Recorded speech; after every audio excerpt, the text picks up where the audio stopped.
Assalamualaikum warahmatullahi wabarakatuh.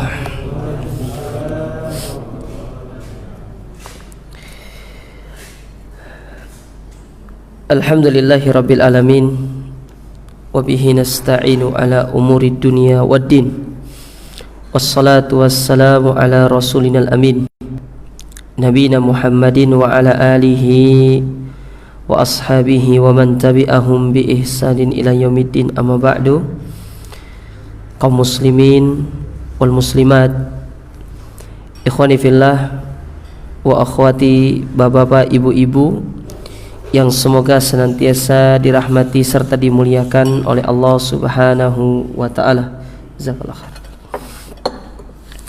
Alhamdulillah, kita bersyukur kepada Allah Azza wa Jalla di kesempatan sore hari yang berbahagia ini.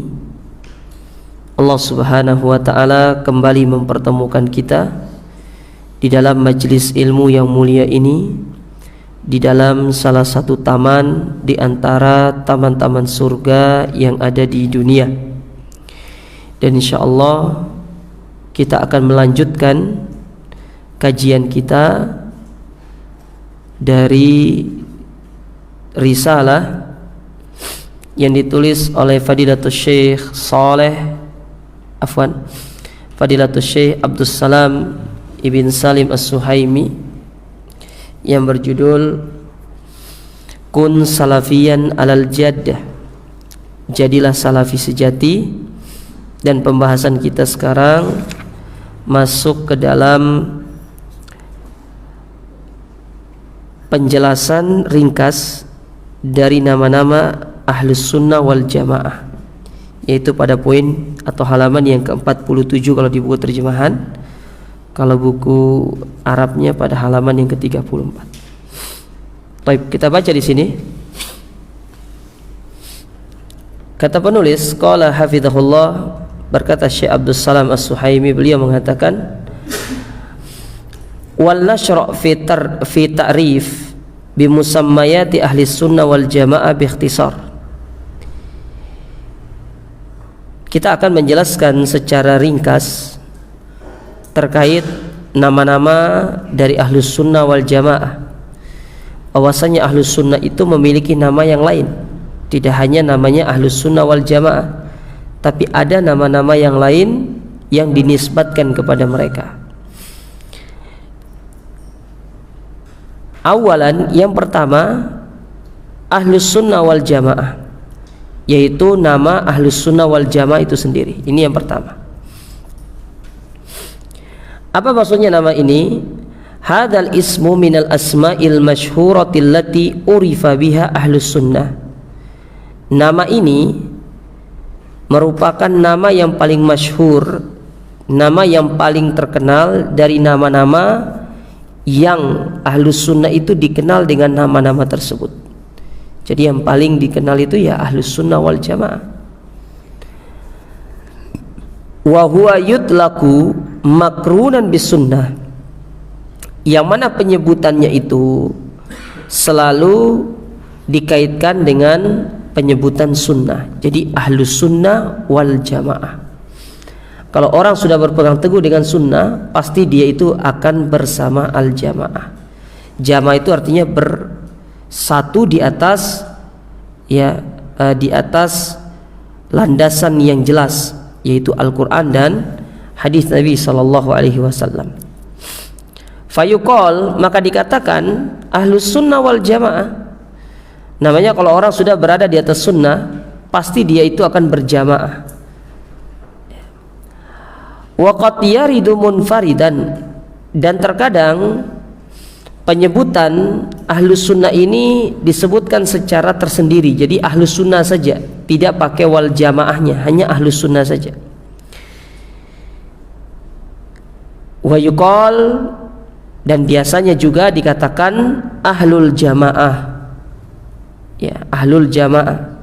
Jadi tidak pakai sunnahnya, tapi Ahlul Jamaah. Kalau tadi tidak pakai jamaahnya, tapi Ahlus Sunnah saja. Wa huwa qalil, tetapi penggunaan nama Ahlul Jamaah ini adalah penggunaan yang jarang dipakai. Umumnya yang sering dipakai itu adalah ahlus sunnah wal jamaah. Jadi langsung dua-duanya digabungkan. Qala Ibnu Taimiyah, berkata Ibnu Taimiyah rahimahullah, beliau mengatakan fa inna sunnata makrunatun bil jamaah.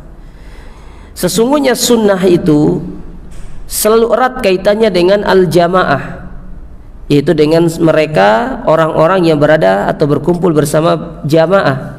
Ingat, jamaah di sini jamaah kaum muslimin ya, bukan jamaah yang dibuat-buat oleh sebagian orang. Jadi kalau tidak ikut kelompok mereka, maka dikatakan kita keluar dari ya orang-orang itu. Kalau kita tidak baiat dengan mereka, maka kita termasuk orang-orang yang keluar dari kelompok mereka. Adapun ahlus sunnah wal jamaah, maka itu tidak ada istilah kita membaiat seperti itu. Ya, tidak ada. Jenengan pingin ikut kajiannya, monggo, karena itulah yang terbaik. Kalau tidak ikut kajiannya juga tidak apa-apa. Berarti kita tidak sedang ingin menjadi orang baik. Itu aja. Beda dengan sebagian kelompok di luar sana, yang mana kalau kalian tidak mau berbaiat dengan kami, berarti kalian itu termasuk orang jahiliyah. Wah, kan bahaya seperti itu. Nanti kalau meninggal dalam kondisi jahiliyah, bawakan hadis Nabi, ya, man mata falaisa baina unukihil jamaah, barang siapa yang meninggal dan dia tidak berbaiat dengan al jamaah, fahuwa maitatun mitatan jahiliyah, maka kalau dia meninggal dalam kondisi mati jahiliyah. Subhanallah. Ini salah satu contoh ya, mereka menggunakan dalil hadis Nabi SAW untuk melegalkan apa yang menjadi pemikiran mereka. Kan banyak tuh kelompok-kelompok seperti itu tuh. Kalau nggak berbaiat dengan mereka, kalau nggak ngikut dengan mereka, maka kita dikatakan ya seperti anak domba yang kehilangan arah, katanya. Kama annal bid'ata makrunatun bil furqah, sebagaimana bid'ah itu selalu penyebutannya bersamaan dengan furqah. Furqah itu perpecahan. Orang-orang yang bersatu di atas kebid'ahan itu tidak akan pernah langgeng persatuannya, pasti akan ada perpecahannya, pasti lama-kelamaan akan hancur. Dan itulah istilah yang didengungkan oleh mereka-mereka yang mereka mengambil dasar pemikiran dari Said Qutb, misalkan Hasan al-Banna. Mereka kan punya slogan, kita itu harus saling toleransi dalam masalah yang kita sepakati, tapi kita saling memberikan udzur dalam masalah-masalah yang kita perselisihkan. Maka kita katakan, perselisihan yang terjadi antara dakwah salafiyah dengan dakwah-dakwah yang lainnya itu bukan pada ranah fikih saja. Kalau ranah fikih tidak apa-apa antum berselisih, karena Nabi SAW mengatakan apa? Idza ijtahadal hakim fa asaba falahu ajran wa idza ijtahada wa akhta'a falahu ajrun wahid. Apabila seorang yang alim dia berijtihad, dia benar, dia dapat 2 pahala. Tapi kalau dia salah, dia dapat 1 pahala. Kalau dalam ranah fikih, itu permasalahan yang biasa terjadi, perselisihan biasa, khilaf di kalangan mereka biasa. Akan tetapi yang menjadi perbedaan antara dakwah salafiyah dengan dakwah-dakwah yang lainnya itu bukan pada ranah fikih, tetapi perbedaannya pada ranah akidah dan manhaj dalam beragama. Itu yang menjadi perbedaan. Bagaimana kita akan bersatu dengan orang-orang yang menyeru kepada sesembahan selain Allah, sementara kita itu hanya menyembah kepada Allah? Satu kelompok menyeru kepada kesyirikan, sementara kita sendiri dakwah salafiyah adalah dakwah yang menghalangi manusia dari perbuatan syirik. Gimana bisa bersatu?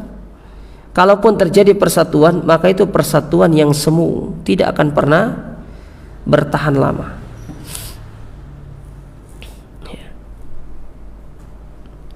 Maka kata Syaikhul Islam Ibnu Taimiyah di sini, namanya kebid'ahan itu selalu erat kaitannya dengan perpecahan.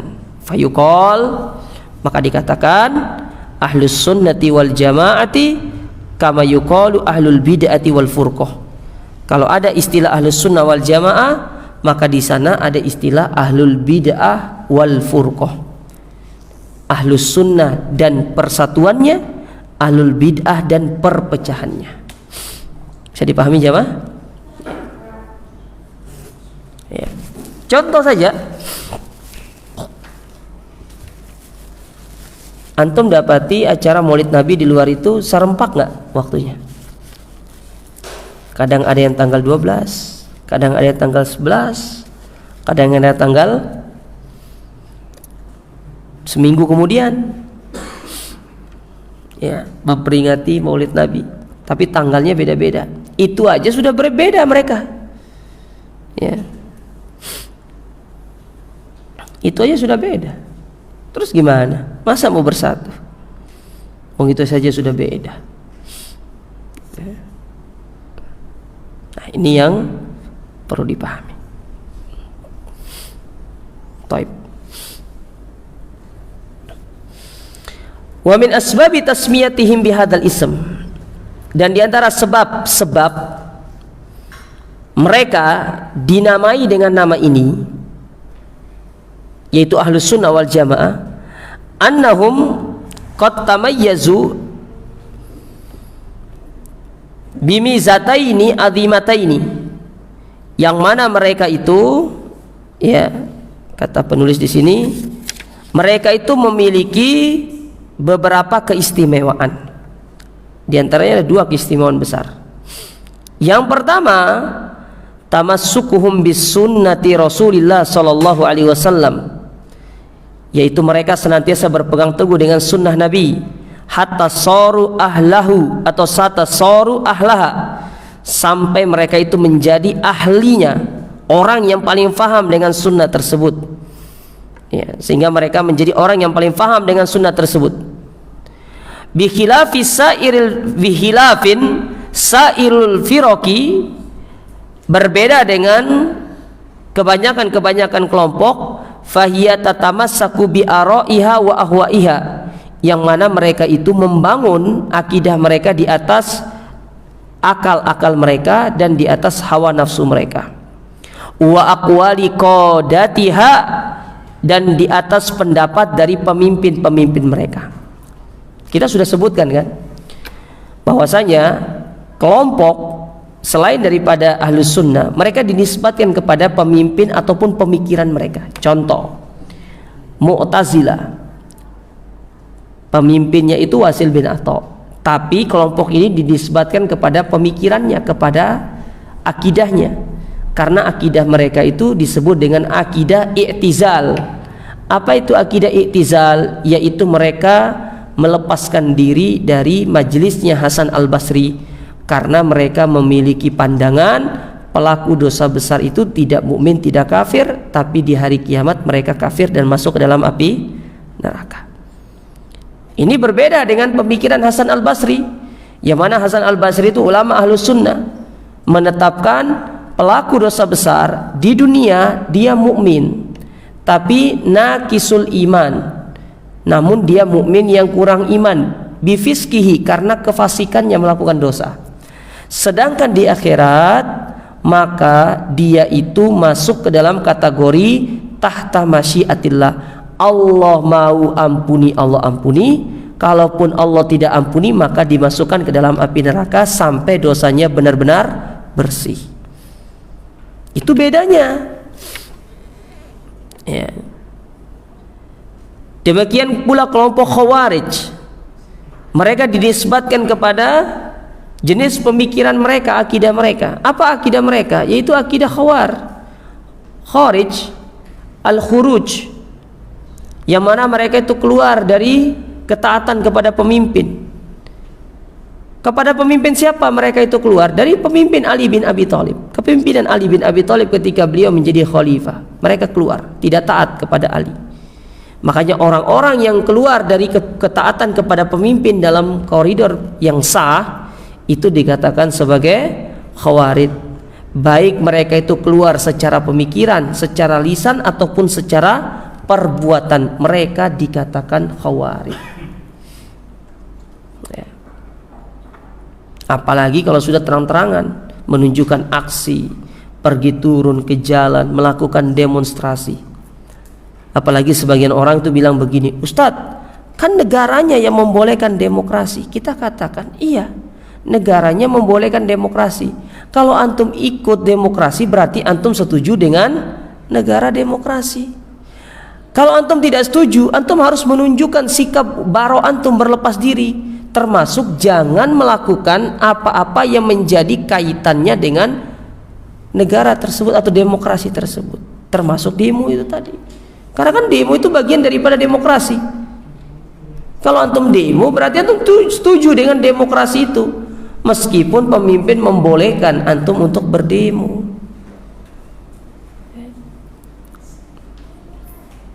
Kadang syubhatnya datang seperti itu, sehingga kalau antum tidak punya ilmu, kadang-kadang suka bilang, oh iya ya benar ya, kan pemimpinnya yang membolehkan demo gitu kan ya. Syubhat yang kedua kadang-kadang datang begini, katanya ndak boleh kita itu ikut-ikut pemilu, toh juga nanti kalau menang katanya suruh taat. Kita katakan yang suruh kita taat itu Rasul, bukan kita yang taat. Rasul yang suruh kita taat itu. Dalil. Kok bisa? Lihat sabda Nabi SAW, wa in ta'ammara alaikum abdun habasyi, apabila engkau itu dipimpin oleh seorang budak. Andai kata budak jadi pemimpin, namanya budak itu tidak mungkin jadi pemimpin bagi orang merdeka, betul atau tidak? Tidak bisa.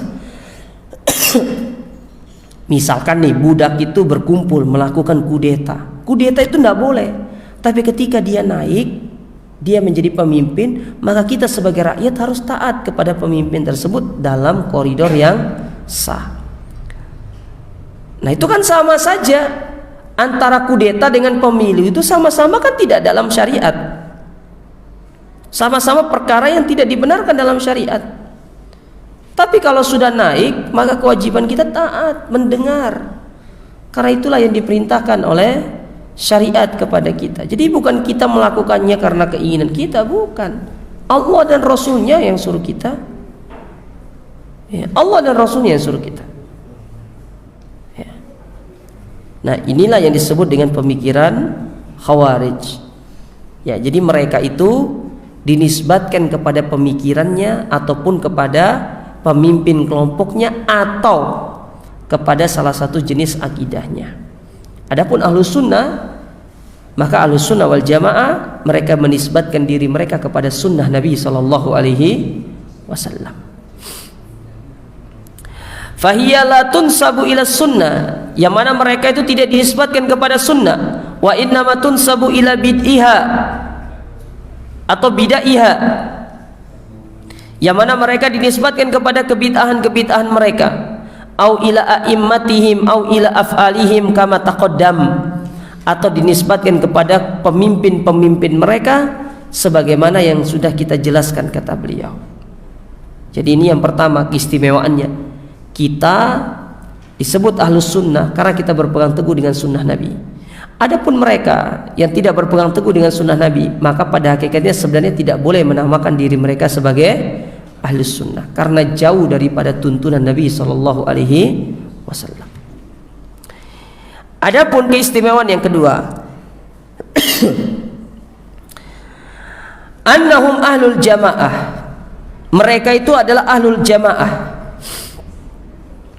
Lijtihadihim atau lijtima'ihim alal haqi, karena mereka senantiasa bersatu di atas kebenaran, bukan bersatu di atas kemungkaran. Kita itu bersatu di atas kebenaran.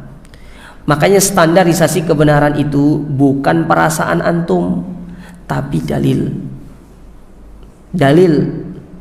Lihat bagaimana Ali bin Abi Thalib mengajarkan kepada kita cara untuk kita mengambil barometer kebenaran. Kata beliau, "Lau kanat dinu birra'yi lakana asfalul hufain aula bil massi min a'la." Kalau sekiranya agama itu dengan akal, maka niscaya bagian bawah sepatu itu lebih utama untuk dibasuh daripada bagian atasnya. Padahal kalau logika, secara logika nih, yang kotor yang mana? Bawah. Tapi ketika antum berwudu, yang disuruh basuh bagian atas. Nggak masuk logikanya. Karena memang agama itu tidak bisa pakai logika. Gimana tuh pakai logika agama itu? Nggak bisa. Nggak akan nyampe akal kita itu. Nah, inilah cara standar beragama itu, tidak boleh pakai logika. Dalil tidak boleh tunduk kepada akal, tapi akal yang tunduk kepada dalil. Itu yang betul. Makanya kalau menjadikan akal sebagai landasan beragama, semua orang itu punya akal bermacam-macam. Kalau semua orang itu punya akal bermacam-macam, ya agama ini rusak. Makanya supaya akal itu tidak liar, diikatlah akal itu dengan dalil. Kadang ada hal-hal yang tidak bisa masuk dalam akal kita, tapi itu butuh yang namanya keimanan. Secara logika nih, harusnya kan semakin banyak antum keluarkan sesuatu, semakin besar pahalanya. Betul? Itu logikanya gitu kan? Tapi beras 3 kilogram itu tetap lebih baik daripada sedekah yang antum keluarkan meskipun 1 ton. Saya ulangi, beras 3 kilogram yang antum keluarkan sebagai zakat itu tetap lebih baik daripada 100 ton yang antum keluarkan tapi dia dalam bentuk sedekah sunnah. Harusnya logikanya 1 ton lebih baik dong daripada 3 kilo. Tapi Islam tidak. Tetap lebih baik 3 kilo. Karena yang 3 kilo ini wajib, sementara yang 100 ton tadi itu sedekah sunnah. Paham jemaah? Inilah agama. Tidak bisa pakai akal-akalan itu. Contoh dalam tayamum. Dalam tayamum, harusnya orang bertayamum itu seperti orang berwudu. Orang berwudu kan, cuci tangan, kumur-kumur, masukin air ke hidung, basuh muka, tangan, kepala, kaki. Tapi tayamum, gimana orang tayamum? Sudah selesai. Tidak seperti orang berwudu. Harusnya karena tayamum ini menggantikan posisi wudu ketika tidak ada air, otomatis kita harus melakukan seperti yang dilakukan pada wudu. Tapi nyatanya enggak.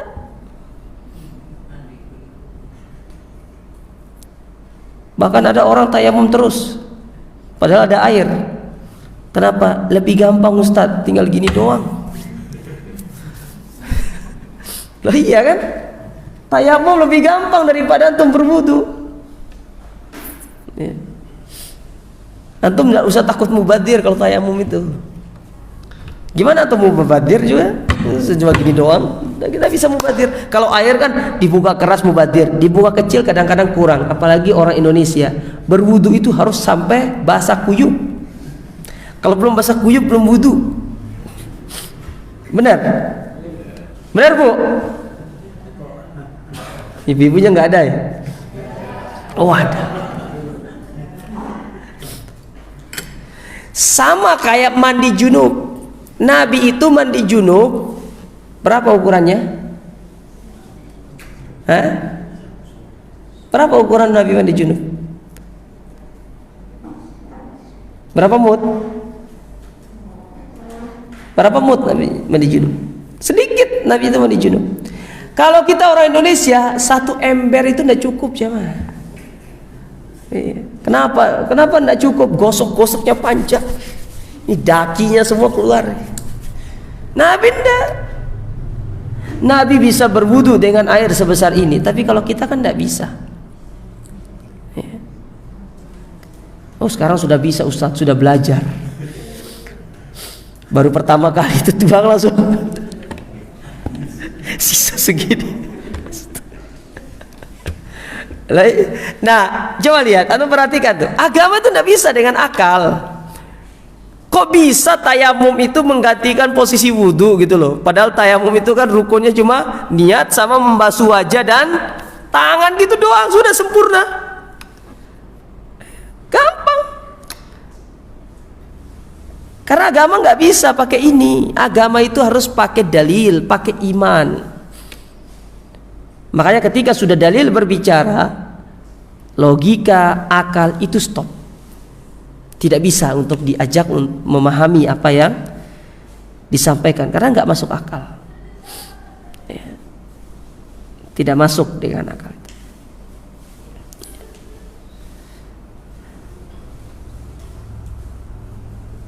Tapi itulah agama Islam.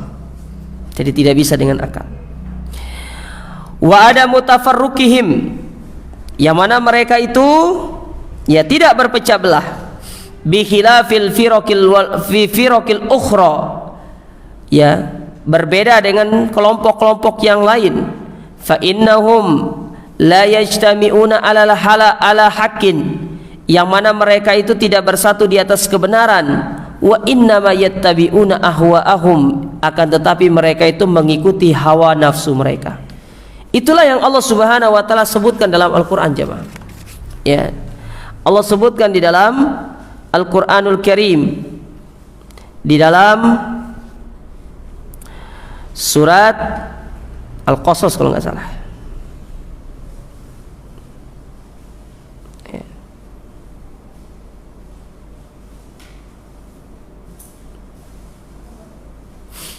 Dalam surat Al-Qasas pada ayat yang ke-50. Apa kata Allah? Fa illam yastajibu lak, kalau mereka itu tidak mau mengikutimu padahal sudah engkau sampaikan hujjah kepada mereka, sudah engkau sampaikan dalil kepada mereka, engkau sampaikan kebenaran kepada mereka, tapi mereka tidak mau mengikuti, maka coba lihat apa kata Allah di sini. Fa'lam, maka ketahuilah, annama yattabi'una ahwa'ahum, maka mereka itu mengikuti hawa nafsu mereka. Ini Allah loh yang ngomong, Allah sendiri yang berbicara. Mereka itu mengikuti hawa nafsu. Dan ingat, salah satu sebab seorang itu jauh dari hidayah karena dia mengikuti hawa nafsunya, terlalu memperturutkan hawa nafsu. Maka tidak boleh jamaah sekalian memperturutkan hawa nafsu itu. Apalagi kalau hawa nafsu tersebut mengajak kita kepada keburukan, tidak boleh. Tugas kita adalah bagaimana kita melawan hawa nafsu tersebut dan kita tunduk serta patuh terhadap segala perintah Allah, baik apa yang telah disampaikan dalam Al-Quran ataupun yang telah disampaikan melalui lisan Rasulnya yang mulia alaihi salatu wassalam. Yaqul Syekhul Islam Ibnu Taimiyah fi ta'rifi ahli sunnah, maka berkata Syekhul Islam Ibnu Taimiyah terkait pengertian daripada ahlus sunnah wal jamaah. Apa kata beliau? Humul mutamassikuna bi kitabillahi wa sunnati rasul. Ahlus sunnah itu adalah mereka-mereka yang berpegang teguh dengan Al-Quran dan sunnah Rasul sallallahu alaihi wasallam. Wa mattafaqa alaihi sabiqunal awwalun minal muhajirin wal ansar walladzina tabauhum bi ihsan. Nah ini dia poinnya di sini. Dan nah ini semua yang disepakati oleh generasi-generasi terdahulu dari kalangan muhajirin dan ansar dan orang-orang yang mengikuti mereka di atas kebaikan. Poinnya di situ. Jadi banyak orang itu mengaku mengikuti Al-Quran dan Sunnah, tapi tidak sesuai dengan pemahaman salafus. Jadi yang betul itu Ahlus Sunnah mengikuti Al-Quran dan Sunnah sesuai dengan pemahaman para sahabat. Itu yang betul. Kalau antum ingin memahami Al-Quran, lihat kepada pemahaman sahabat. Antum ingin memahami hadis, lihat kepada pemahaman sahabat. Antum mencari ijma', cari ijma'nya para sahabat.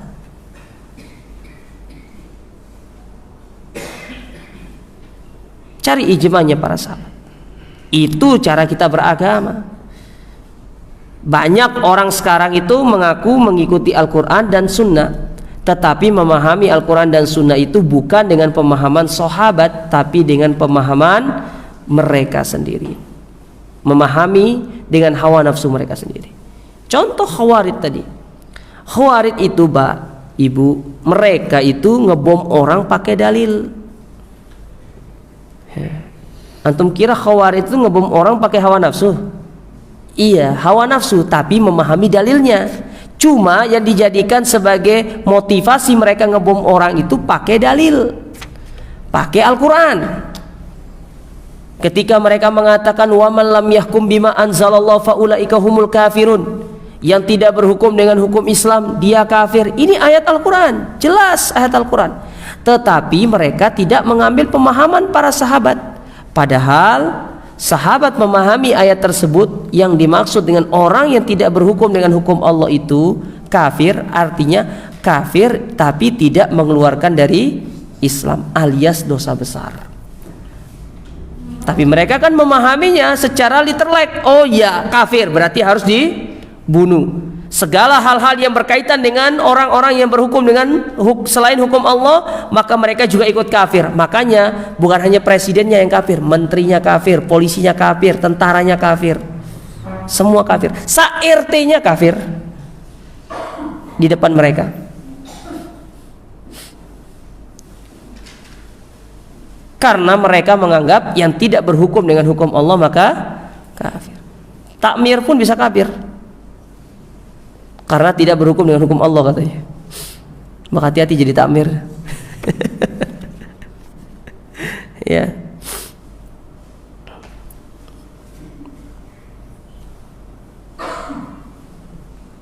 Taib.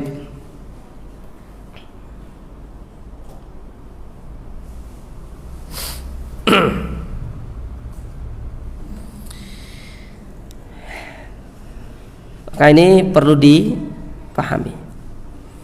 Ya, jadi mengambil Al-Quran itu dan hadis itu sesuai dengan pemahaman salafus saleh. Mengambil dengan pemahaman salafus saleh. Taib. Nah, itu perkataan Syaikhul Islam Ibnu Taimiyah terkait keistimewaan yang kedua dari Ahlus Sunnah, dari penamaan yang pertama yaitu Ahlus Sunnah. Sekarang kita masuk ke penamaan yang kedua, Ahlul Hadis. Di antara nama lain dari Ahlus Sunnah, mereka dikatakan atau dinamakan dengan Ahlul Hadis. 6. Minal asma'il lati yusamma biha Ahlus Sunnah wal Jamaah Ahlul Hadis. Di antara nama Ahlus Sunnah yang lainnya, yaitu mereka diberi nama Ahlul Hadis. Wa hadza yaridu katsiran fi kalamin katsirin minal a'immah. Yang mana nama ini banyak disebutkan oleh para ulama. Di antaranya Syekhul Islam Ibnu Taimiyah, seperti Syekhul Islam Ibnu Taimiyah. Wa ghairihi min ahlil ilmi, dan yang selainnya dari kalangan ahlul ilmi, qablahu wa ba'dahu, baik yang sebelum Ibnu Taimiyah ataupun setelah Ibnu Taimiyah. Yadhkuruna ahlal hadis, yang mana mereka itu menyebutkan Ahlus Sunnah itu sebagai Ahlul Hadis. Wa Ahlus Sunnati mubayyinina i'tiqadahum wa la yufarriquna baina mustalahain. Yang mana ya, mereka tidak membedakan kedua nama ini. Ini hanya istilah atau dua nama yang tidak ada bedanya sebenarnya, hanya secara istilah saja, mustalahat lah bahasanya, apa ya mustalahat itu ya, istilah saja gitu loh, tapi secara makna itu satu.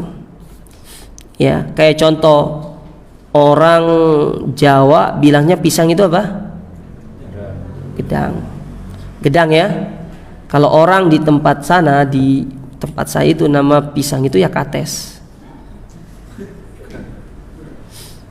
Ya, kebalik kan? Kalau sini kates itu apa?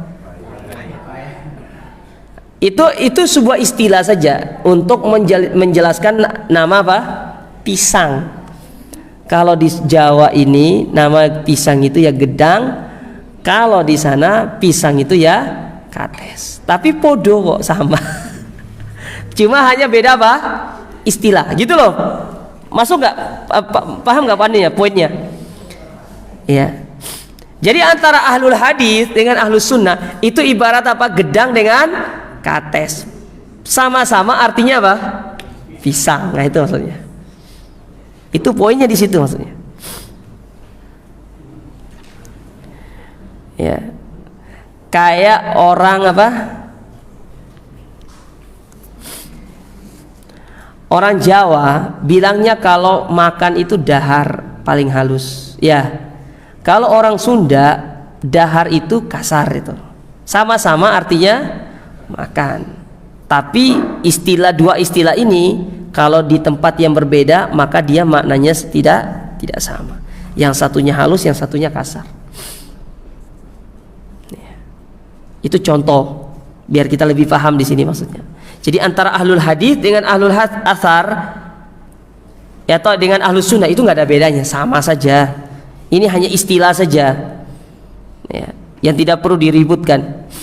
Nanti kalau ditanya, kamu apa? Ahlus sunnah. Kalau kamu ahlul hadis, oh bid'ah kamu. Enggak, sama maksudnya. Ya, sama maksudnya.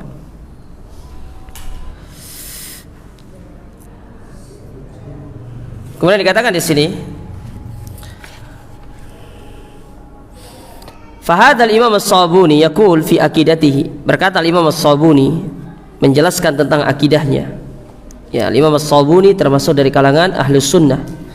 Beliau itu punya kitab, ya, kalau tidak salah nama kitabnya itu Aqidatus Salaf Ashabul Hadis. Itu nama kitabnya. Ya, Al-Imam As-Sabuni. Apa kata beliau? Inna ashabal hadithi al-mutamassikina bil kitabi was sunnah hafidhallahu ahya'ahum wa rahima amwatahum yashhaduna lillahi ta'ala bil wahdaniyati walir rasuli wa bir risalati an wan nubuwah. Beliau mengatakan, sesungguhnya ashabul hadis, yaitu mereka-mereka yang berpegang teguh dengan hadis, yang komitmen terhadap Al-Quran dan sunnah Nabi SAW, semoga Allah menjaga mereka yang masih hidup dan merahmati mereka yang sudah meninggal. Mereka itu bersaksi bahwa ya keesaan itu hanya bagi Allah Subhanahu wa ta'ala. Artinya hanya Allah yang berhak untuk disembah, tidak ada zat yang berhak disembah melainkan Allah. Dan mereka bersaksi bahwasanya Rasul itu membawa risalah kenabian. Nah, lihat di situ. Al-Imam Sabuni mengatakan apa? Di antara akidah ahlul hadis, mereka itu berpegang teguh dengan Al-Quran dan Sunnah. Itu ahlul hadis itu. Mereka berpegang teguh dengan Al-Quran dan Sunnah. Ila an yakul, ya, sampai pada ucapan beliau, waqad a'adallahu ahlas sunnati minat tahrifi wat takyifi wat tashbih wa manna alaihim bit ta'rifi wat tafhim. Di mana sungguh Allah telah menjaga ahlus sunnah minat tahrif. Tahrif itu dari memalingkan makna. Jadi biasanya dalam makna asma wa sifat, tangan itu tidak ditetapkan tangan, tapi dikatakan kekuasaan. Jadi Allah itu tidak boleh dikatakan punya tangan, tapi harus dikatakan Allah itu, tangan itu ditakwil, yaitu kekuasaan, memalingkan makna, tidak menetapkan apa adanya. Berbeda dengan Ahlus Sunnah. Ahlus Sunnah menetapkan Allah punya tangan, tapi tangan Allah itu tidak sama dengan tangan makhluk. Kayak kaki itu, jamaah, Allah itu punya kaki, tapi kaki Allah tidak sama dengan makhluk. Jangankan dengan antara makhluk dengan Allah, sesama makhluk saja zat itu berbeda meskipun secara nama itu sama. Manusia punya kaki, ayam punya kaki. Kaki antum sama nggak dengan kaki ayam? Masa bedanya itu kaki antum tidak bisa dimakan, kaki ayam itu kalau dipotong jadi ceker. Padahal kalau pas masih hidup tuh namanya kaki ayam, kalau sudah mati namanya ceker. Ya, tidak sama. Meja punya kaki, kambing punya kaki, kakinya meja dan kaki kambing nggak sama. Kalau sesama makhluk saja terjadi perbedaan dalam masalah zat, padahal namanya sama, apalagi itu dengan Allah, tentu jauh lebih jauh perumpamaannya. Maka tidak bisa, jamaah sekalian. Maka tidak bisa tahrif, tidak boleh dipalingkan makna itu. Kita tetapkan apa adanya. Wat takyif, membagaimanakan. Seperti pertanyaan yang dilontarkan kepada Imam Malik. Ketika Imam Malik ditanya, ya Imam Malik, bagaimana sih yang namanya istiwa itu, bersemayam itu? Jadi mempertanyakan tentang bagaimananya, caranya seperti apa. Maka Imam Malik pun diam dulu sejenak, kemudian mengangkat suara beliau dengan mengatakan, al-istiwa maklum, namanya bersemayam itu jelas. Kata-kata bersemayam itu semua orang ngerti.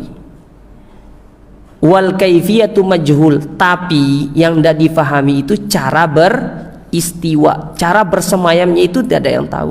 Karena Allah tidak pernah mengatakan bagaimana cara beristiwanya Allah Ta'ala di atas arsy. Yang Allah katakan hanya Allah itu bersemayam di atas arsy, itu toh. Tapi bagaimana caranya bersemayam di atas arsy, Allah tidak pernah sebutkan ya, tidak pernah disebutkan.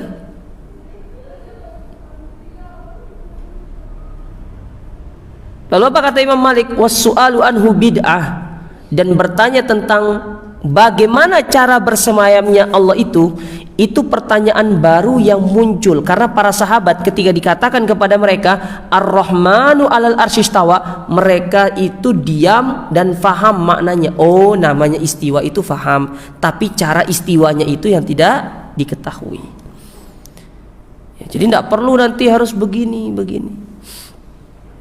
Sama seperti sifat nuzul, turun. Allah turun ke langit dunia. Yang Allah kabarkan kepada kita itu, Allah itu turun. Adapun bagaimana cara turunnya, Ustadz, kan di Indonesia saja ada 3 waktu, Indonesia Barat, Tengah dan Timur. Kalau andai kata Allah turun di sepertiga malam terakhir, ya, maksudnya sepertiga malam terakhir yang mana? Kan beda-beda. Apalagi kalau sudah semakin ke barat kan semakin berbeda waktunya.